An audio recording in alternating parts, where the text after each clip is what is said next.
Alright, I just realized I forgot to explain the build that I made, but I've been labbing up some stuff, and you'll see it's basically a one-shot combo. I hit an ability, and then an auto, and then they die, if I crit. But, let's see if we actually... So I'm going to explain it very quick. So, Bump a Spear gives you a shit ton of stats, but also the passive. Basically, killing a camp gives you extra power, etc., etc. Hydra's, everyone knows Hydra's passive. Crit, obviously. Erendite got a new update for its passive, which is whenever you ult, it marks somebody, and the first time you hit them, does 20 damage plus 40% of your physical power. Also, Runeforged. Any enemy takes increased damage by 20% if they're crowd control, etc., etc. So basically, this is how the combo works.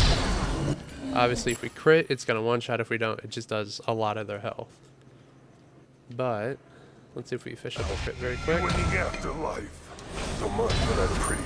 And dead.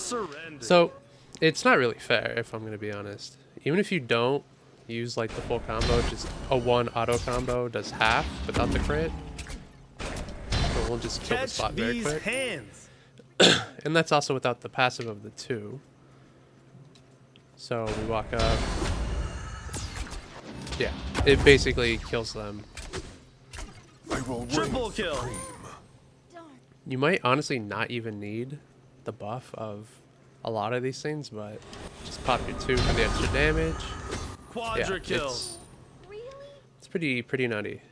That one ability and 2 auto is pretty much 100 to 0. Obviously, taints are going to be different, but for most squishies, it will just destroy them. You have slain Didn't get a crit, but... Oh, also we have reduced cooldowns up, so that's why I'm able to just spam everything. Yeah. It one-shots mages, it's nutty. That's without 500 pot, without 3k pot. Obviously I have damage buff on. I don't have, like, that wasn't even the Erendite buff, or, like, anything. That didn't have the Bumba Spear buff. But we're gonna wait for this red to run out. But, like, as you can see, like, here's a raw. Pop your 2, pop your 1, hit the stun, and if you crit, you kill them. Double kill. Alright, let's see if without red buff, we still one-shot the raw. I don't think we will.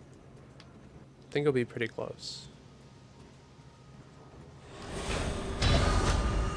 Yeah, it's right on the money, basically. And that's even without just the ult buff. Should have never come here. So much for that pretty face. Catch these hands. If we would have crit, we would have been fine, but it's still Erendite, so reset the passive. Time for some punishment. Wait for our ult to come back up. I'll see you in the afterlife. Pop your 2, pop your 1, hit the stun, Even crit. a Yep. challenge. So, I don't know if people call it a true, like, one-shot build, but it's pretty up there. It's crazy. Yes, I will take it out on them. Alright, so we're gonna... Actually, let's put a tank up there. I think Ymir has the highest base stats, so let's see how it works on a tank. Shouldn't do too much because taints usually have defense. The bots are level 20, so they get some natural defense. I actually haven't seen how much damage it does to a tank if we do the full combo. And let's just hope we get a crit. You should have never come here. We didn't get a crit, but still did a decent amount of damage. Power. Alright, so Time for some punishment. So much. Get the buff back up. Ult in. Pop your 2, pop your 1. I'll see you in the afterlife. Yeah, so obviously in a real game, taints are gonna have challenge. items, but yeah, it's still pretty nutty. Like, that's stupid crazy. Smell my double kill? Downsides is you're not really tanky, but you can kind of change that with your passive. It doesn't really help a lot, but it's better than nothing. 45 protection, 325 health. Heating up. Like, you still do a big chunk of damage, so. You have slain an enemy. It's pretty nutty. Well, so that's this build. I'm going to come up with another Kabrakan build because they changed a couple items. So stay tuned for that one.